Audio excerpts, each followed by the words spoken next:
1, 2, 3, come on!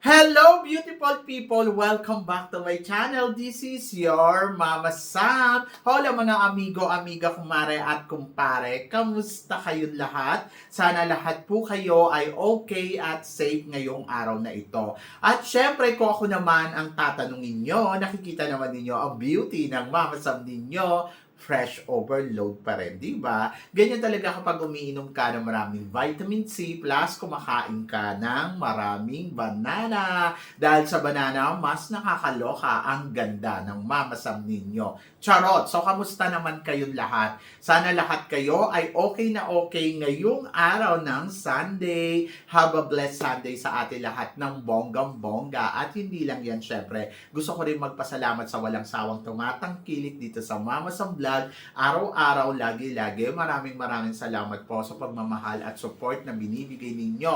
At hindi lang yan, syempre, sa lahat naman ng makasolid na, makamamasam dyan na laging tumututok dito. Araw-araw, maraming salamat guys sa inyong lahat. Kaya naman, ngayong araw na to, marami akong hatid na chika sa inyo na talaga naman, oh my gosh, magtataas ang kilay ninyo ng bonggang-bongga sa mga pag-uusapan natin ngayon. Kaya guys, wag na nating patagalin ang ating mga chika. Para sa una natin chika, mayroon na namang bagong Filipina beauty queen na makikipag-compete sa top model of the world 2026. Ito nga ay wala nang iba kundi si Eunice Deza. Mama Sam, anong chika mo dito? Well, ang chika ko dito ay narinig ko na yung pageant na yan taon-taon at talagang nagpe-penetrate ang mga candidates natin. And then, ito na nga, syempre, magkukumpit na siya sa top model of the world. And then, ayun, so congratulations dahil ngayon pala nakikita ko na talaga namang may ibubuga ang pambato natin na si Eunice Deza at parang feeling ko ay nako magpe-penetrate yan. Very model ang dating niya. Height pa lang panalo na, di ba? Tapos plus yung hulma ng mukha ay talaga naman masasabi ko, in fairness, pan-top model talaga. And then I'm so excited sa magiging resulta neto and then malalaman natin yan very soon. But for now, good luck sa ating pambato na si Eunice Deza para sa top model of the world. So, congratulations and wish all the best, di ba? So, laban Pilipinas. Kaya natin yan. And then, ayun. So, let's see kung ano ang mangyayari sa competition na lalabanan niya. Pero ito ang sumunod natin, chika. Vietnam, chinugi na sa Miss Eco. So, nung una ay binigay nga yung parang Miss Eco Asia para dito sa Vietnam. Pero kasi syempre, di ba, nagko-complain nga sila dahil nga dapat daw nasa top 10 daw sila. Pero hindi nga sila nakapasok doon sa top 10. Pero sabing gano'n sila daw yung pinakamalakas sa botohan. Kaya dapat daw ay nasa top 10 sila. Kaya naman yung organization nagbigay ng pampalubag loob dito kay Vietnam at ibinigay nga sa kanya ang Miss Eco Asia. Pero nagrereklamo pa rin ang mga Vietnamese. So, ang ending ay ayun, chinugi na nila, di ba? Paano naman kasi, paano ka ba naman magiging good model, di ba? Sa isang beauty pageant, kung ganito yung actions mo na galit ka, tapos parang hindi mo matanggap na So, nakakalungkot, humantong sila sa ganito, na alam mo yun, chinugi na siya bilang Miss Eco Asia, and wala tayong magagawa. Decision ng organization yon, di ba? So, ayun. So, nakakalungkot. Kaya lang kasi hindi kasi naging klaro din kay Vietnam yung mga pangyayari. Kumbaga parang dapat kasi nandito siya, yung mechanic ng game hindi naging klaro para sa kanya at hindi niya nagustuhan talaga yung resulta. At sabi niya dapat daw, nandoon daw siya sa top 10 ng competition. Well, ganun talaga ang competition, no? May nananalo, may natatalo, may nagsi-second demotion. But wish all the best para kay Miss Vietnam. And then, ayun, nakakalungkot kasi syempre, dumantong sila sa ganito. Pero sana magkaayos pa din. I wish all the best para sa Miss Eco Vietnam at saka kay Miss Eco Organization. So, yun. So, laban. So, wala tayong masay dyan kasi hindi naman natin yan nasasakupan. Di ba? Kumbaga parang, ganun talaga eh. Ang mga competition, laging may reklamo ang mga tao. Pero kasi dapat kasi, maging klaro yung mechanic ng game para yung mga tao hindi nagugulat. Dapat ito ay kinaklaro nila ng bonggang-bongga sa mga tao para yung mga tao hindi naman shock na shock. Oh, bakit ito ang nanalo? Bakit nawala sa eksena si ganito, di ba? So, kahapon nga, di ba, si Miss Philippines, maraming nagsasabi na dapat daw nasa top 5. So, ako naman, to be honest, yes, nalalakasan talaga ako sa pambato natin. Kumbaga, matalino talaga siya. Pero, aminado din ako na parang kulang talaga siya sa presentation niya. Yung kumbaga parang siguro, ando doon, tinatry naman siya ni Doc Gabi na ilaban yung bansa natin dito para makarating sa top 10. Kaya lang hindi talaga siya naging nabetan ng hurado eh. Ayun yun eh. Ayun lang naman yung bottom line lang dito sa usapin na to. Kumbaga hindi siya nagustuhan ng judges. At wala tayong magagawa doon. Kasi kung sino yung nafe-feel ng judges, so yun, di ba? At hindi nila na-feel si Philippines. So, kahit sabihin ko pa na dapat pang top 10 siya, dapat pang top 5 siya, wala akong magagawa. Desisyon ng hurado yon. So, ang suma total lang ay hindi siya nagustuhan ng hurado. Yun lang yon. At, ayun, better luck next time. Balay ninyo sa susunod na taon. Kasi naman, sa susunod na taon naman, ang panlaban naman natin ay ito nga, di ba, si Sultan Kudarat. Kaya sa mechanic, di ba? So, mechanic ng game, yung makinarya na tinatawag kasi sumusuporta talaga ang Sultan Kudarat. And then plus nandoon beauty. So, talagang lumalaban talaga ang beauty ni Sultan Kudarat. And let's see in the future kung paano niya paghahandaan, di ba? Syempre, sana mapagandaan ni Sultan Kudarat yung evening gown.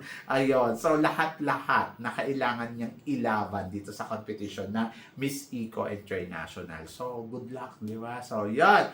And then, kay Doc Gabi, congratulations kasi top 21 is top 21. Hindi pa rin natin masasabi na talo tayo kasi parang feeling ko, yung pumasok tayo sa semifinals is big, ano na yon.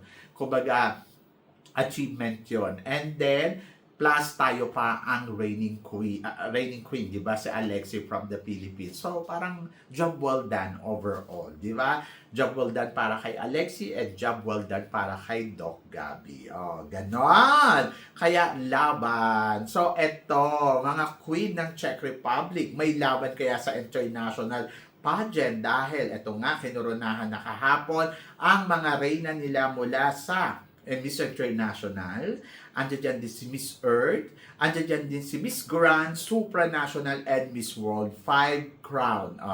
Ang taray, no? 5 crown. Walang universe. Para maging 6. Para maging top 6 na. So, yon Earth. Ang pambato nila sa Earth, maganda. So, hindi ko alam kung magaling ba siya pagdating sa advocacy ng alam na natin na environment ang Miss Earth. Pero kung may ibubuga siya na about environment, may ibubuga yung ganda niya. Czech Republic ba ang nanalo ngayon sa Miss Earth? Di ba? So, yon. And then, plus, nandirito si Miss International. Oh, ganda-ganda ako dito kay Miss International. Parang Barbie, no? So, sabi ko nga, yung nakita ko yung picture, uy, maghanda lang to. May ibubuga yung beauty niya kasi talagang very Barbie. So, Czech Republic, isa sa mga tinuturing ko talaga yung mga girls nila legit na magaganda. So, ayan. Si Miss Earth may laban. Parang feeling ko, pwede. Kasi di ba parang last time Miss Earth din, di ba, si Czech Republic, parang feeling ko mahirapan na sila mag-back to back. Charot. Tapos Miss International, ayun talaga, parang, oh my gosh, nakakatakot. Mukhang Barbie talaga siya. May laban talaga. Sa Miss World, maganda yung Miss World nila, pero tingnan natin kung saan makakarating yung laban ng pambato nila. In fairness. And then, Supranational, maganda din ang Miss Supranational nila. At, eto talaga gandang-ganda ako sa Miss Grand.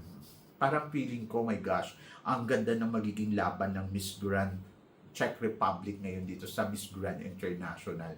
Kasi talagang Diyosa talaga siya, di ba? Ayan, si International at saka si Miss Grand International, parehas silang maganda. Si Supra, parang soso lang. Parang feeling ko El Tocuyo, charot. Pero etong si Miss World, hindi ko alam kung matalino ba siya at may advocacy ba siya. Kung meron, parang feeling ko yes, papasok. Pero ang Czech Republic, parang hindi pa talaga kumakabog sa Miss World. And then sa Miss Earth, parang feeling ko hindi na nila makukuha yung back-to-back. parang ang may laban dito sa mga girls na to, si Miss Grand at saka si Miss International. Do you agree, guys? So, yun. Good luck, syempre, kay Czech Republic sa panlaban nila sa international stage. Ang ganda ng coronation nito kasi yung mga queens from Miss Earth at saka Miss Grand at saka Miss Supranational ay nagsidatingan, di ba? So, parang 5 crowns sa iisang pageant, ang bongga, o, di ba? So, ngayon pa lang, congratulations and mabuhay ang Czech Republic. Mabuhay talaga. So, yan. At para naman sa sumunod natin, chika, speaking of mabuhay, Emelda Sweetheart, may laban ba sa MGI All-Stars? To be honest, sa totoo lang, gusto ko yung mga outfitan ni Emelda. Gusto ko yung mga ano niya, styling. So, gusto ko, panalo, talagang may ibubuga. Emelda. Si Emelda naging maintriga to sa Pilipinas at alam naman natin na talagang kabilaan yung intriga sa kanya hanggang sa, ayun na nga sinasabi na, malabo yan manalo kasi nga hindi naman queenly kumilos yan, ganon. Pero yung na-meet ko naman si Emelda, she's very nice person. Kung nice ka sa kanya, nice din siyang tao. And I think Emelda is very open sa mga nilalabas niya sa damdamin niya. Ayun yung sinabi ko sa kanya, huwag kasi magpapa-apekto.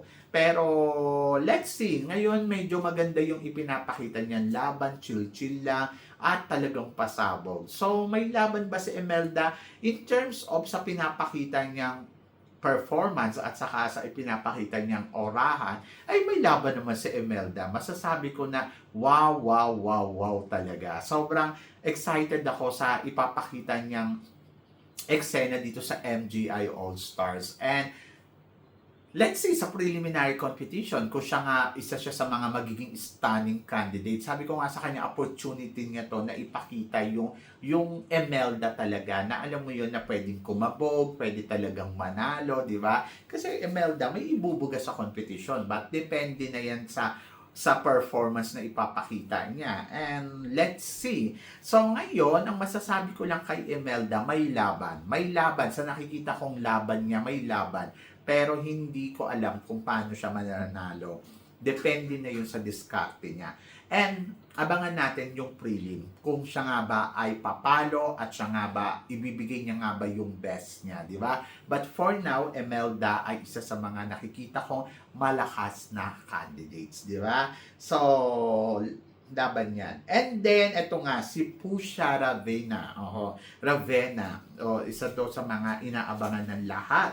At merong mga nadidismaya at meron din namang mga natutuwa. So, Mama Sam, tingin mo, si Pusha kaya ay umarangkada ng bonggang-bongga o may El Tocuyo dito sa kompetisyon ng MGI All-Stars? Okay, si Pusha. Medyo natatakot ako para kay Pusha kasi parang ang feeling ko, yung laro niya dito, parang anlayo doon sa naging laban niya sa Miss International Queen. Sa totoo lang.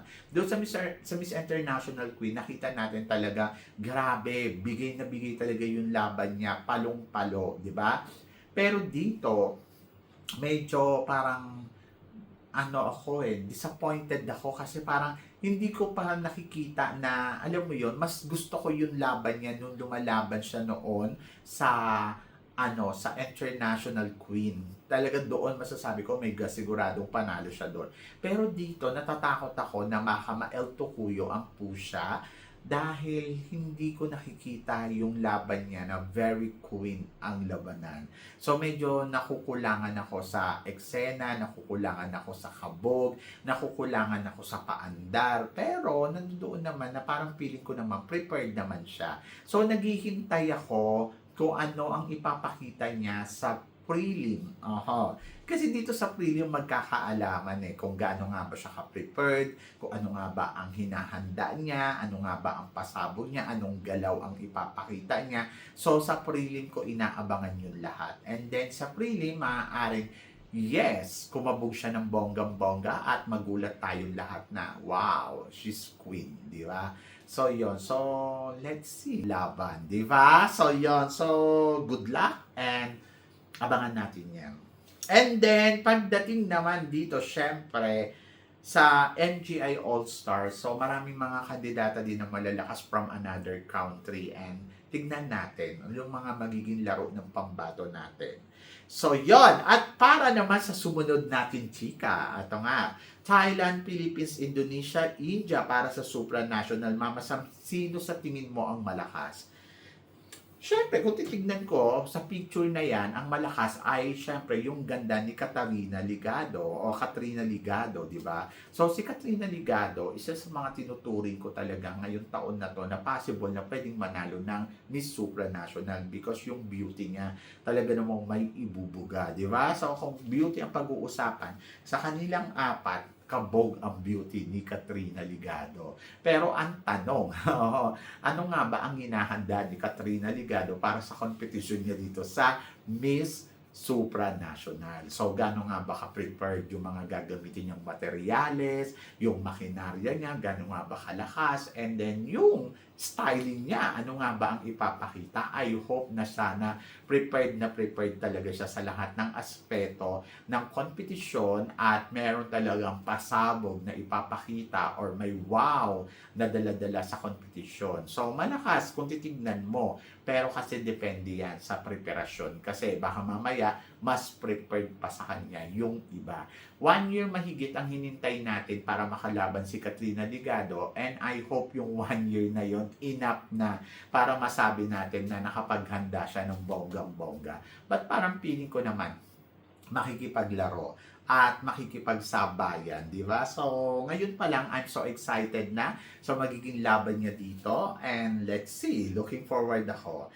And then, of course, para sa sumunod natin, chika, tapatan ni Gacini at ni Vanessa para sa MGI All-Stars Philippines and Colombia, kaya ang mag-last two standing dito sa competition ng MGI All-Stars. So ako, para sa akin, to be honest, possible na ganyan ang mangyari between Colombia and Philippines para magpag-usapan ng bonggang-bongga. Magaling ang ipinapakitang performance ni Vanessa Pulgarin ng Colombia. Magaling din yung ipinapakita na performance ni Gacini Ganados. Sobrang natutuwa ako kasi si Gacini sobrang level up at ibang level talaga ang ipinakita niya dito sa competition na to. Sobrang doon pa lang sa welcome, parang wow, oh my gosh, prepared na prepared talaga ang lola mo. And then looking forward na ako for the next round ng competition. Ayan nga ay yung kanilang preliminary competition. Wala masyadong ganap ang MGI All-Stars, no? Kung isipin mo, welcome ceremony lang, tapos ito na nga, tawag dito, prelim na. Yung prelim 2 araw, isang swimsuit and isang evening gown, pero may mga fashion show din. So, yon, tapos coronation na. So, yun lang, ganun lang kasimple ang MGI All-Stars. Wala pang masyado talagang, hindi katulad sa Miss Grand na ang daming event, ang daming eksena, may mga pa-welcome sa lugar na to, pa-welcome sa lugar na to, talagang hindi nauubusan ng eksena. Kumbaga parang lagi ka talagang mag-aabang sa kanila, di ba? But looking forward ako kung ano nga ba ang ipapakitang pasabog ni Gacini Ganados, kung paano niya nga kaya matatalo itong pambato ng Colombia. So isa si Gacini sa mga nakikita kong malakas na kandidata na pwedeng makarating talaga hanggang sa dulo. And then ganun din si Colombia, silang dalawa parang piling ko malakas, pero hindi natin alam, baka mamaya may mag-shine. So sa ngayon, eto, silang dalawa yung nakikita ko na pwedeng maging last two standing, pero abangan pa natin. Marami pang pwedeng mabago eh. So yan! Kaya, ayan yung aabangan natin sa mga susunod na araw dito sa MGI All-Stars.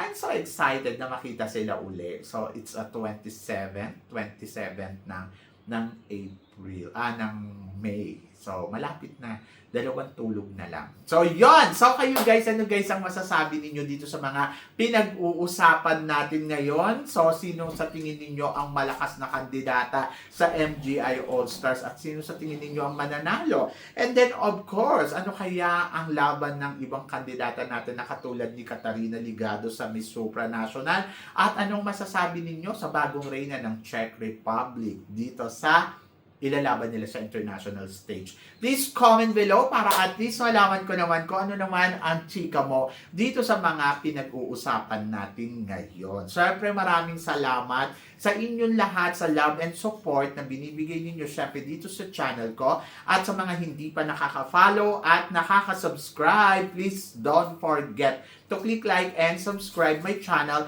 At i-click nyo na rin po ang notification bell to more updated syempre sa aking mga chika. Sabi ng ganon, always keep smiling and laban lang. So guys, hanggang dito na lang. Hanggang sa muli nating chikahan. See you tomorrow. Thank you guys.